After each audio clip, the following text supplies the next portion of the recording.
green light. Let's get going on this. I'm going to go post our link on the website. Website is denverguitarorchestra.com, and from there you'll pick up the daily schedule and the sheet music. Let me go post that over there.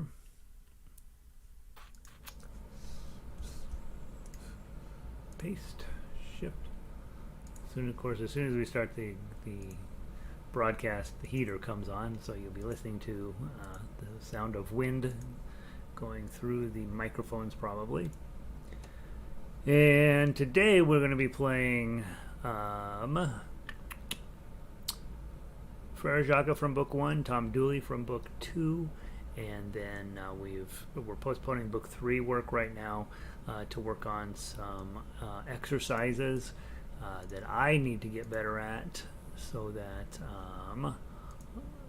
I can record them for an audition tape. And let me make sure that the link is working correctly. And that gets us into 263. If that didn't change, it'll get fixed on its own. Alright, so that's posted on the website. Let me go run this into Twitter real quick.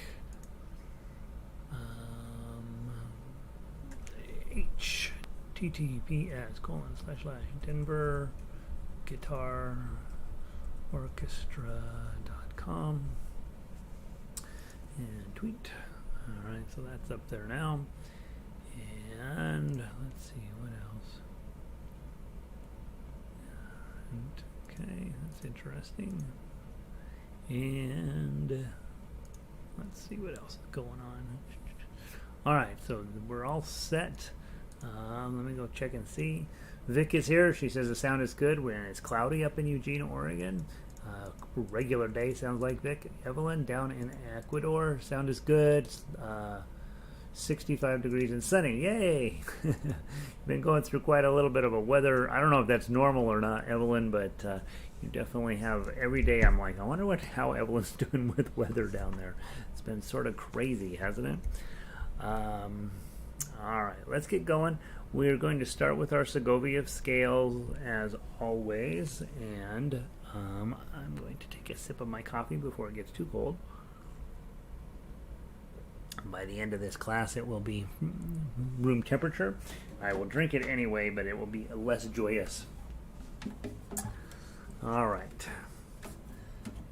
Now, remember, this week's gotten all out of whack, but starting next week, we'll get back to our plan, which is on Mondays, it's I am. Tuesdays, it's M-A, and on Wednesdays, it would be I-A, or index ring, index ring, index ring, and then we do it twice. One time with index ring, and then the second time with ring, index, and so on. And then on, so that's Monday, Tuesday, and Wednesday.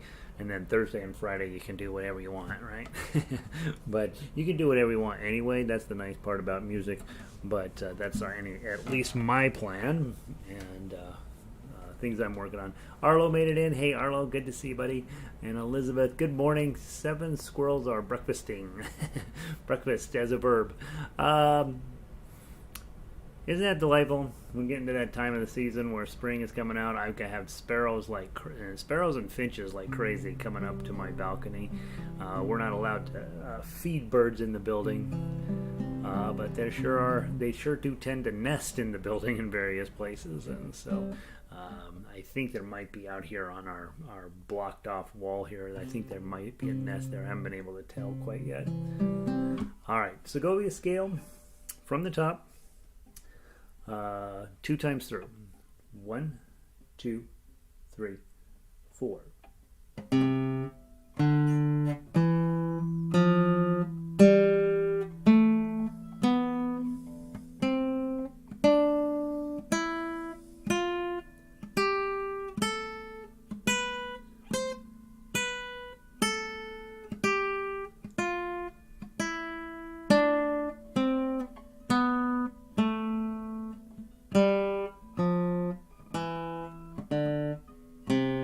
Again.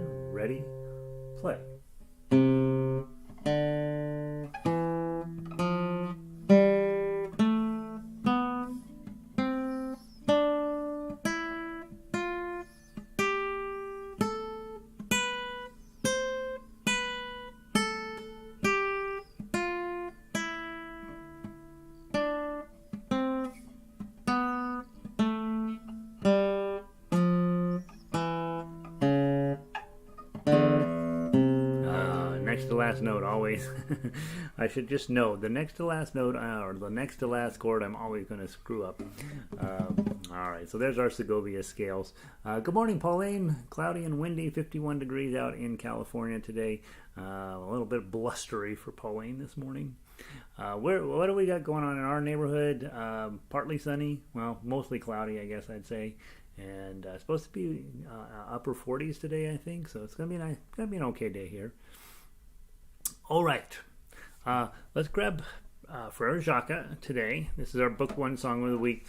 Big takeaway on Frère Jacques from yesterday, which we rushed through everything yesterday. But the big takeaway is grab your A chord. Almost all of the notes in the melody are going to be hanging out underneath that A chord. So first of all, let's review A chord.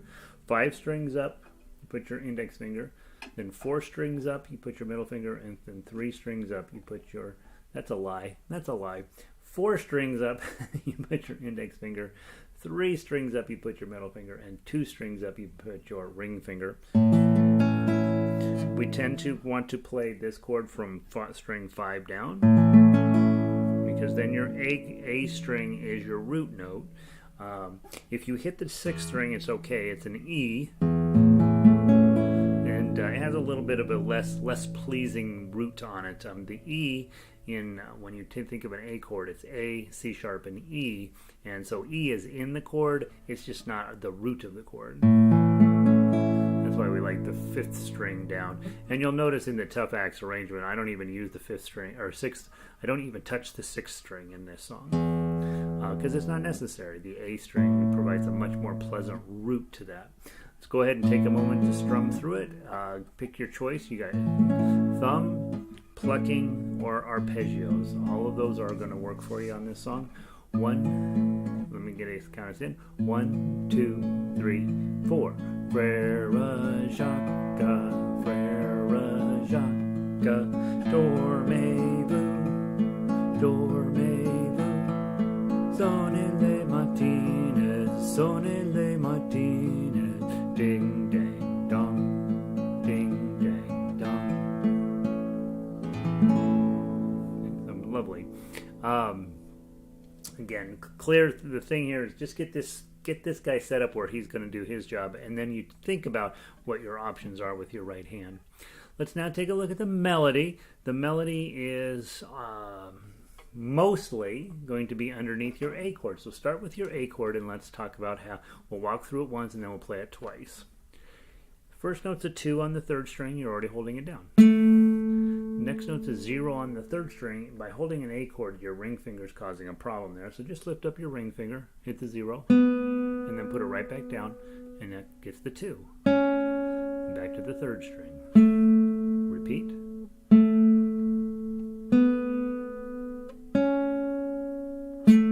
Measure 3, your 2's already down. Push your ring finger forward up to get the 3, and then hit the 0, open. It's already open. Slide your ring finger back, 2, slide it forward, 3, and then 0. Okay. Next note is a 0, so I'm going to hit the 0 on the 1st string. I'm going to move my ring finger down to hit the 2 on the 1st string. Take that off and hit the 0. Put it on the 3rd fret of the 2nd string, so reach it out. Slide it back to 2. It's in its own position. And then the 3rd string. Then let's do that whole idea again and measure 6. Go. Okay,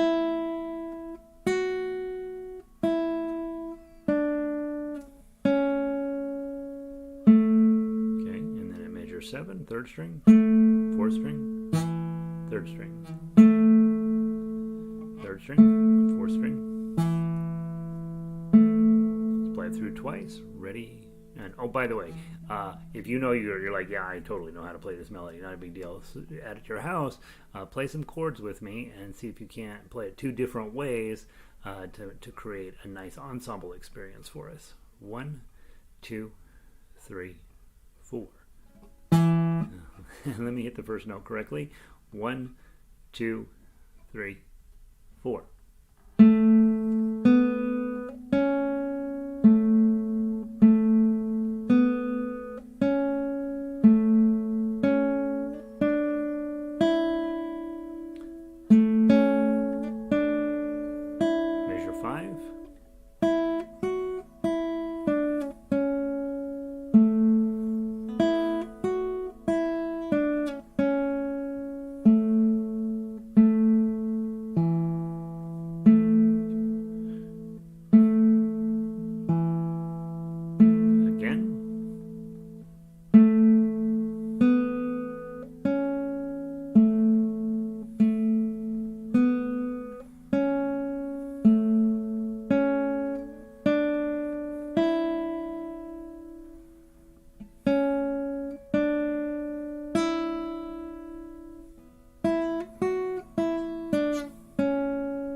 the thing ring out, and there you have it.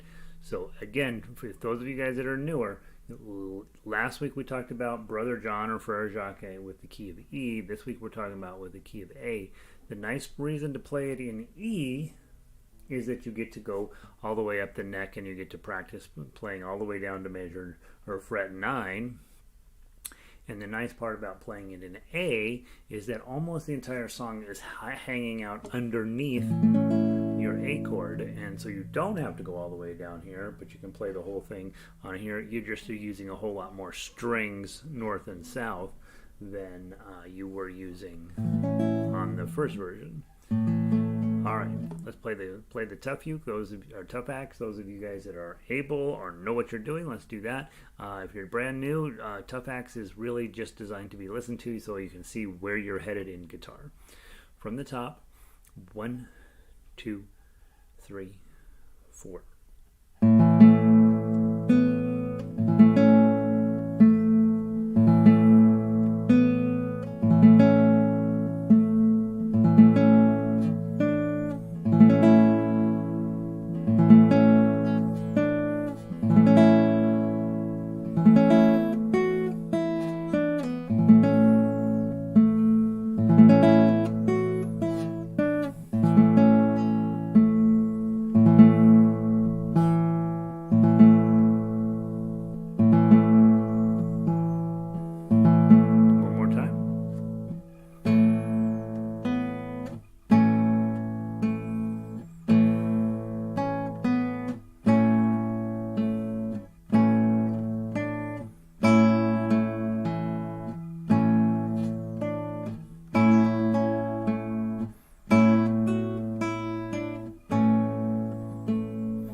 Sick of it, palm up over the bridge, onto the saddle, and up onto the strings, and that shuts it down at a speed where you get to decide how quickly it slows down.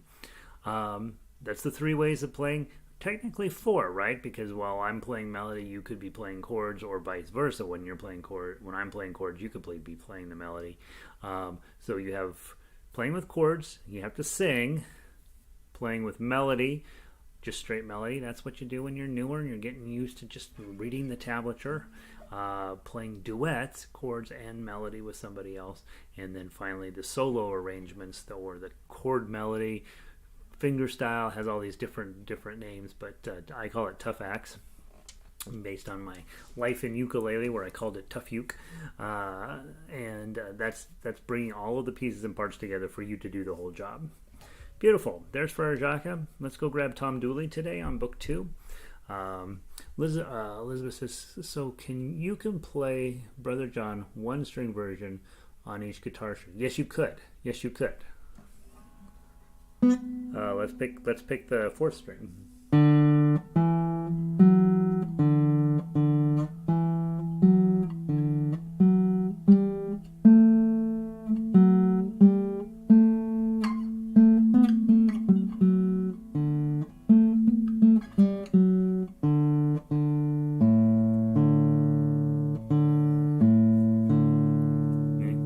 String. Now, it won't necessarily work on the 3rd string because its relationship between the 3rd string and the 4th string are different. You will probably have to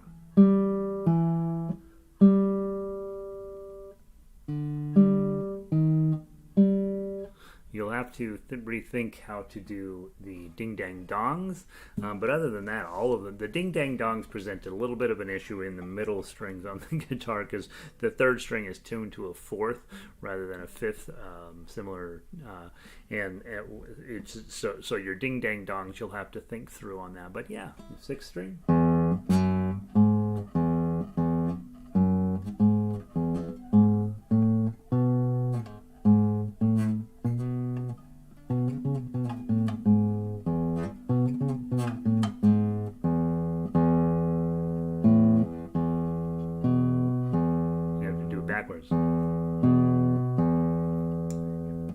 find finding pleasing note to do your ding dang dongs, either lower or higher. You might even go all the way down to here. So yeah, the ding dang dongs present a bit of a challenge because there we're using 2 strings, and depending on which strings you use, those may or may not work out as opens. All right. Remember that yesterday we did This Old Man with 3 beats. I'm looking at my Tom Dooley, and it's just full of all kinds of interesting notations. Tom Dooley is one of those songs where if you're teaching somebody else to play guitar and they're an older man who's spent some time in the country, it's surprising how often I'll have them say, "Hey man, I really like Tom Dooley." So there's something about this song that speaks to people of a certain age group. I think you have to have some living out in the country experience, or at least appreciating country music, to really get this one. But let's go run through it. You got your D chord, and you have your A7. Yeah, Elizabeth says, "Hey man, that's a good way to learn my note names. E, F sharp, G sharp, E, F sharp, G sharp, E," right? And then just say the names out loud as you're learning them.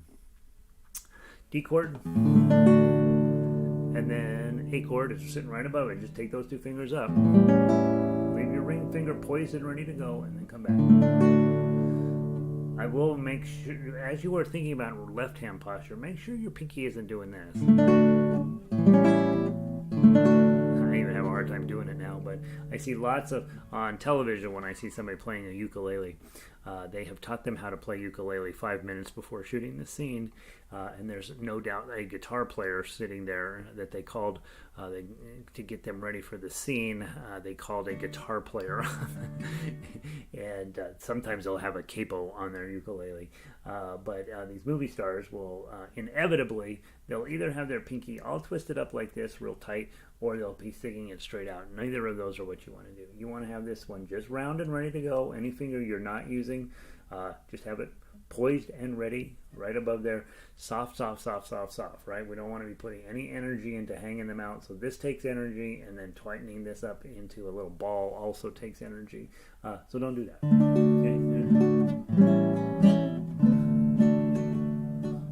Okay? Let's play a couple of times through. 1, 2, 3, 4. Hang down your head, Tom Dooley. Hang down your head and cry. Hang down your head, Tom Dooley. Poor boy, you're bound to die. Let's go again. I met her upon the mountain, and there you took her life. You met her upon the mountain, and stabbed her with a knife. Reckon this time tomorrow, reckon just where you'll be. In some lonesome valley, hanging from a white oak tree. Okay, so pretty fast, but you get the idea. We're really practicing D chord to A7 and back, and we've done that on some of the other songs already out of this book. And so when you know you can do the chords, when you know that you can, then you start thinking about right hand. Okay, so you, especially as those of you guys who like to sing, if you were always just doing the same strum, hang down your head, Tom Dooley, that's probably fine. You're counting on your voice to make your song interesting, which is probably what you're doing anyway. But you can definitely jazz it up by sometimes doing this strum. How about the index strum? Down, up, down, up, down, up, down, up. Hang down your head, Tom Dooley. Hang down your head and cry. Hang down your head, Tom Dooley. Poor boy, you're bound to die. That's what you do when you have a pick in your hand, is down, up, down, up, down, up, down, up. At least to get started with picking, they call it flat picking, which I love that name. Here's a pick, it's flat, we'll call it flat picking. A lot of down, up, down, up, down, up, down, up. And and that makes you, and the pick makes you louder and gives your guitar a different overall feeling to it. We don't use picks in this style of play that I teach, but if you are a singer, you should be experimenting with a pick and figuring out which when it makes sense. I would not use a pick on a nylon string guitar. I have seen lots of professional players do it, but you're going to be changing strings an awful lot when you do that. And so if you're going to use a pick, you probably want to have a metal string guitar, and you probably want to have the pick guard on here. You know, on classical guitars, they don't put a pick guard because you don't use a pick, but on flamenco guitars, which usually have plastic strings, they have a pick guard cover on the bottom and on the top. They'll have them in both places because you're doing this sort of thing and you're pulling up and your pick is hitting the guitar. So depending on the style of play, if you're going to use a pick, you may want to think about making sure your guitar matches your style of play. All cowboy guitars have a pick guard on them because you almost always play cowboy music with a pick. Now, we of course do lots of cowboy music without a pick, but if you're going to play in cowboy style, using that pick, boom chuck, boom chuck, boom chuck, boom chuck, then you want to make sure your guitar matches. So you definitely want a pick guard on them. If there's a pick in your hand, you want a pick guard on your guitar. I think that's what I'm trying to say. Let's play the melody from the top. 1, 2, 3, 4.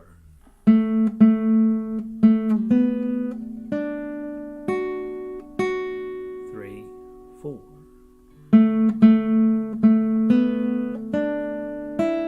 2, 3, 4.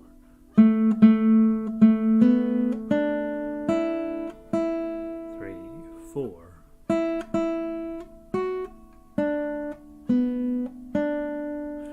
Three again. Go.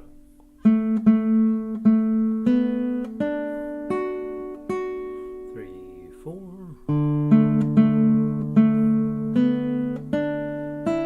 2, 3, 4.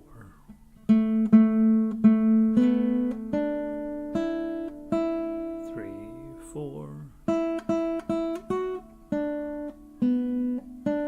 Okay.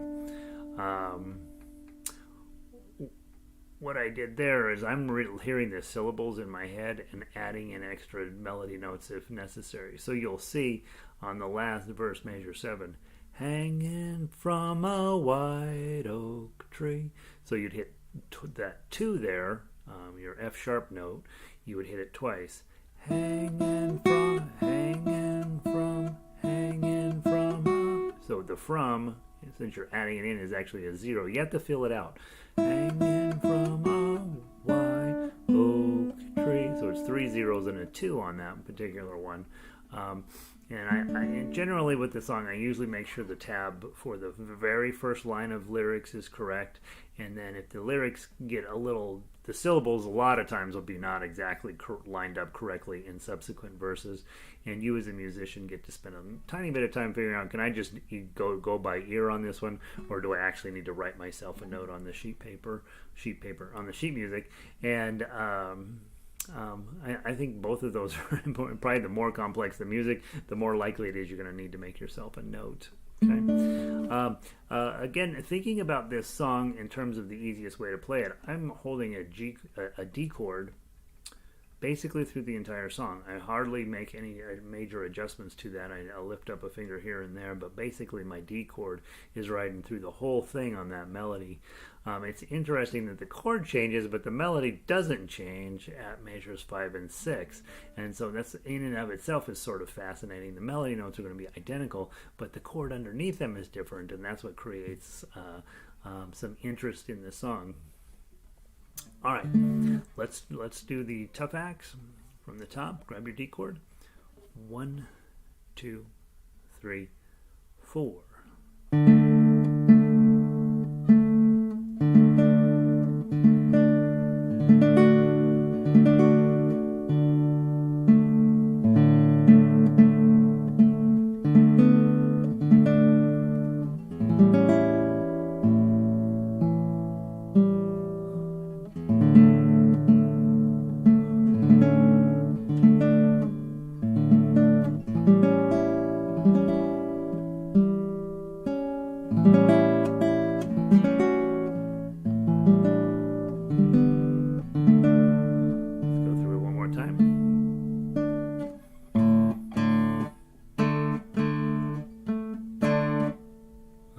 gosh, let me start again. I got all a mess there. 1, 2, 3, 4.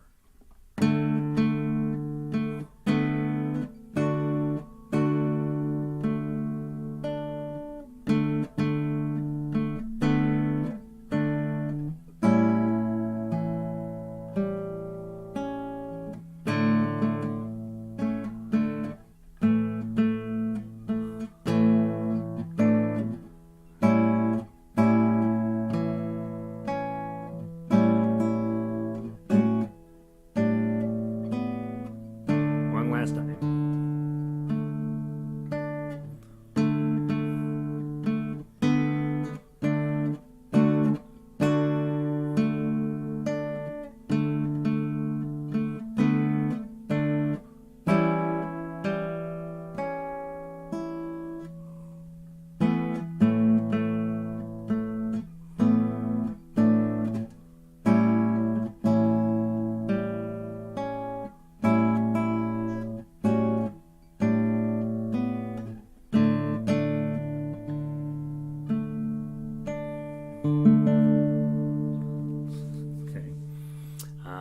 I played it very poorly, but you get the basic idea. The A7s, and that's where all my notations are on here. You'll notice that I skip strings in there, and the idea is to be thinking about when you're finger plucking, to root note your thumb, and then keep these 3 fingers on the higher strings. So at measure 4, for example, you're holding the A7, your thumb is on the A, but your middle, index, middle, and ring are on the lower strings. But if you're strumming, you obviously can't skip a string, so you just strum down through it. Okay, and both of those ways of playing will result in a very lovely tune. Let's talk about the arpeggio pattern here really quickly.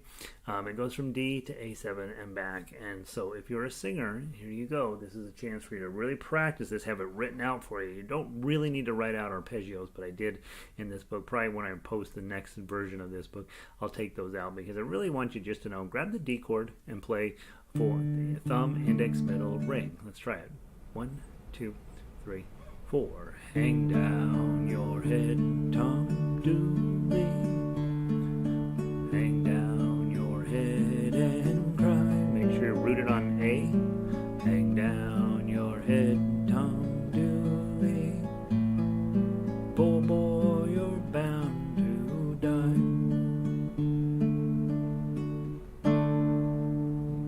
There's that. Also remember up on 10, 10, 10, 11, and 12 from Row, Row, Row Your Boat, you've got this D chord. That's be a sad, a poignant way to end your song. So you wanted to change the octave of the D chord. That's it. That's all I know about Tom Dooley. I know it's a dumb song. But it really, for some reason, old guys like that song. I don't know why. I've never had any young kid come up to me and be like, yeah, man, I really love Tom Dooley. The one they love is Alouetta. I don't know why. And then the one I get from a lot of old guys is, hey, man, I really like that Tom Dooley song. You're like, all right, cool. All right, let's go grab lesson 61. That's the one. I don't know how many hours.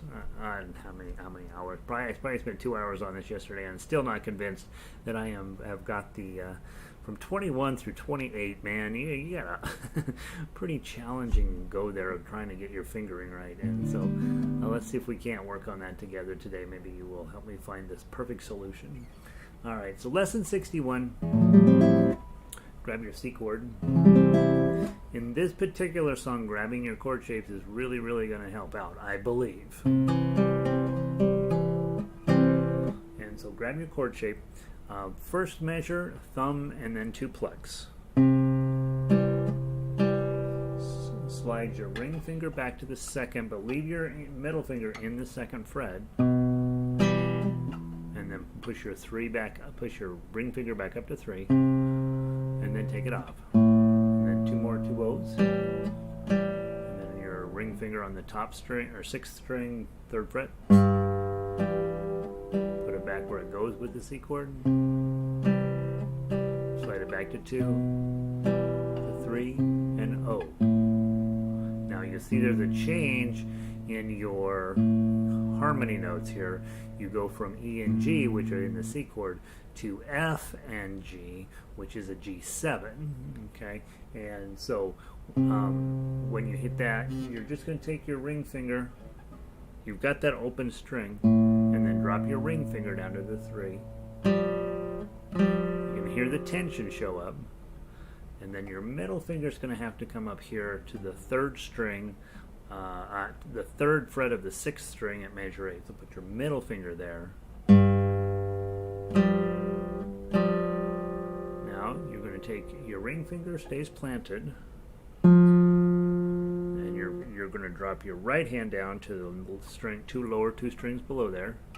I'm going to use my middle finger to get to the 2, ring finger back to the 3, and then off. Middle finger on the 2 of the 5th string,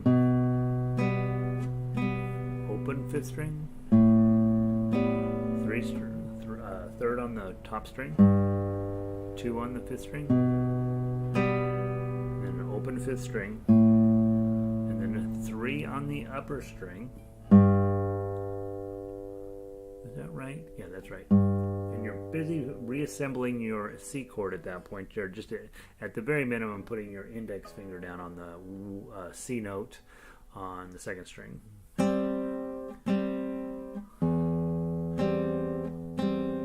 So that's one thought. All that is just one thought through there. That's everything keeps sort of moving around.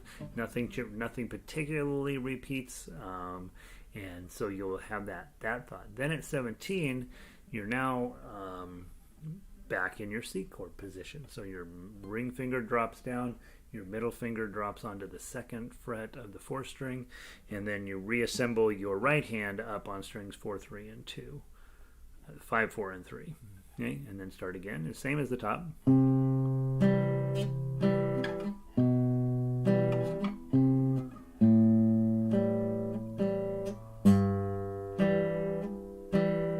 Things change, and this is where things get super interesting. I'm going to be playing an A7, so while I'm hitting my A string with my thumb, I'm putting my A7 on, and then my thumb's hitting the D string that's got a 2 down, open on the 5th string. I want you to use your ring finger, 4th string, 3rd fret, and then you're going to take your middle finger on the 3rd string, 2nd fret, and your pinky finger is going to show up 2nd string, 3rd fret. And I'm convinced, even on the original sheet music, this is the suggestion they make. So look what you're making. You're making a D7, wrong strings, 1 fret up, but basically middle, ring, and pinky. That's what the author is suggesting, and it's also what my fingers decided that were going to make sense. So 3. Lift your ring finger up. The other 2 stay the same. Then you're going to hit this 0. And what I have been doing, you got to get to 2 and 3, right? So you've already got your 2 on here. So your ring finger is now going to come over here to this 3 on the 4th string. Okay, so it's really never really changed. The only thing you've had to do is lift it up.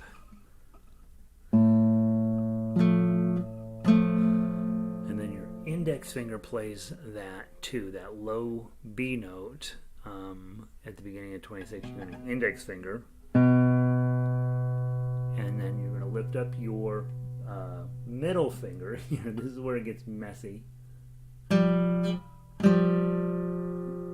Ring is going to go grab the 3rd fret on the 5th string, and then you can, I put my middle finger there, ring. And you're going to reassemble your C string, your C chord at 27. And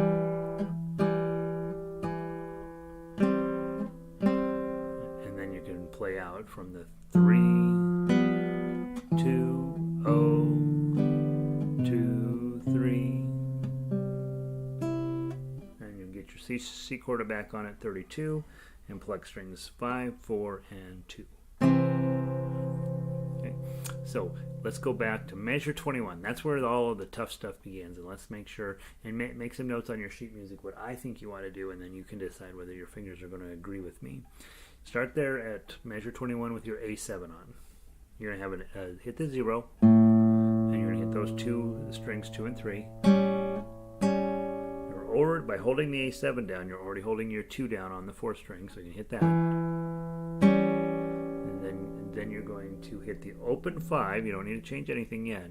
Ring finger is going to grab a 3 on the 4th string. Middle and pinky, get your 2 and 3 on. And then lift up your ring finger to get the open D string. 5th string, ring finger is going to grab the 3 on the 4th string,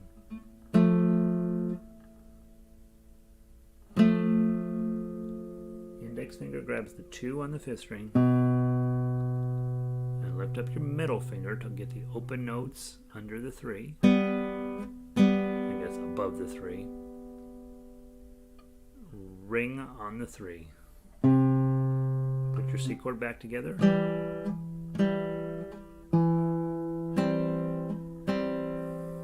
Drop your ring finger down to the 3 on the 4th string.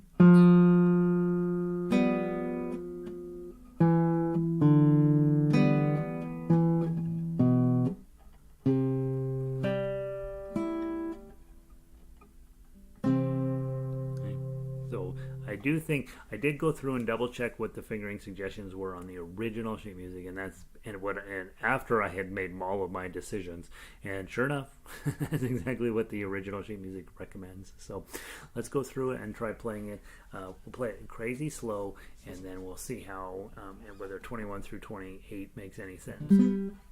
From the top, very, very, very, very, very slow. 1, 2, 3.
Shut the sound off. You got 2 rests at the end of 32, so after you pluck that, let it go maybe a half note's worth, and then shut it off to pay homage to those 2 rests sitting at the end of the measure.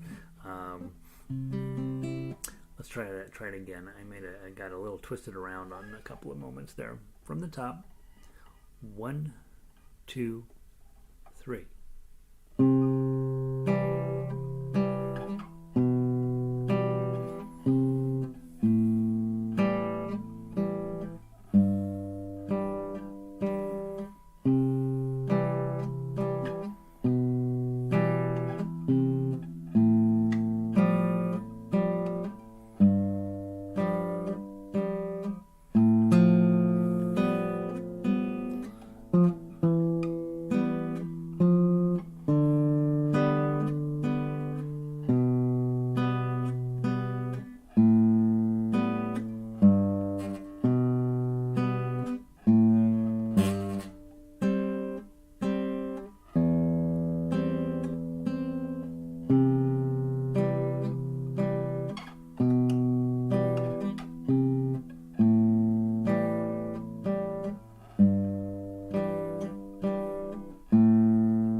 We got time to do it one more time.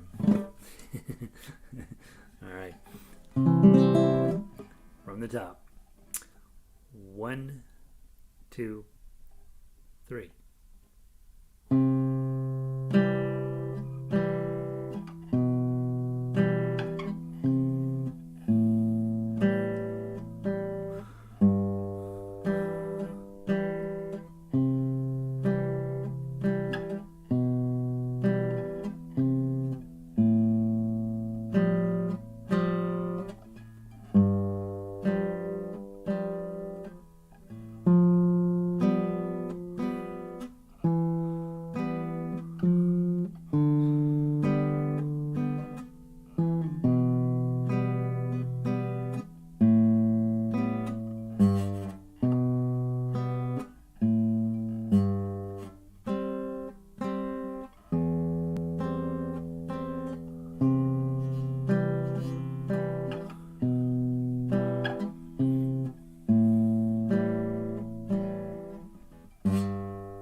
Gary.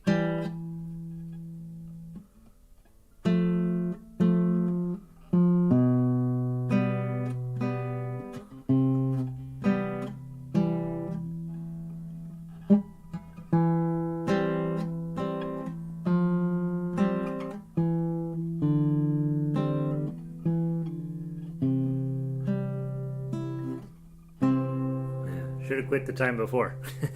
Oh well, what are you going to do? All right, so maybe Segreras wrote this on the piano. You know, that's a fascinating thought. Basically, anytime I see a song in the key of C, I'm pretty sure it got written on a piano. But I don't know, it flows pretty well on guitar, clear up to 20, well, even 21 flows just fine. Where things get kind of messy is at 23. And as I'm feeling the way they're laying in there, I think it's written guitarish wise. I do generally get a sense that it feels very guitar-y to me, but yeah, it's a possibility. And you'll find that, guys, a lot. The songs that end up, the classical music that ends up being pretty that makes sense on a guitar is always written by a guitarist. It's never something that's been transposed over from some other instrument. You can get it close. You can get it playable. I've done plenty of that when I'm doing arrangements, but the ones that just really make sense are guitarists writing on guitar. It's a weird instrument with the arrangement of notes on there. All right, guys, so tomorrow we're going to wrap it up. I'm sorry, tonight. Is it tonight? What is today? Is today Thursday? Good love it. Tonight we're playing, we got our Beatles gathering, so please come through and be a part of that. If you don't have the sheet music, you need to send me an email, I think all of you guys do.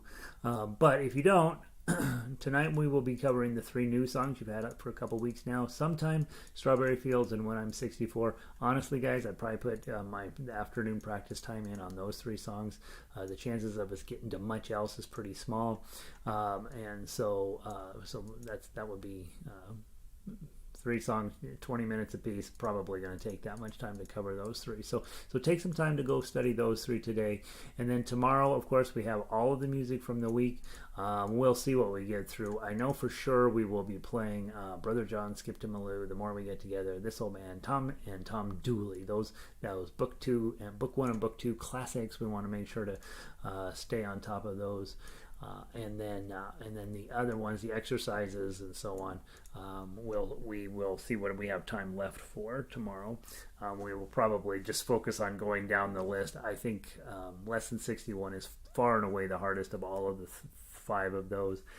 Prelude and Torito are just arpeggio studies, so not terribly complicated. And then Moorish Dance is probably the second hardest of the group. So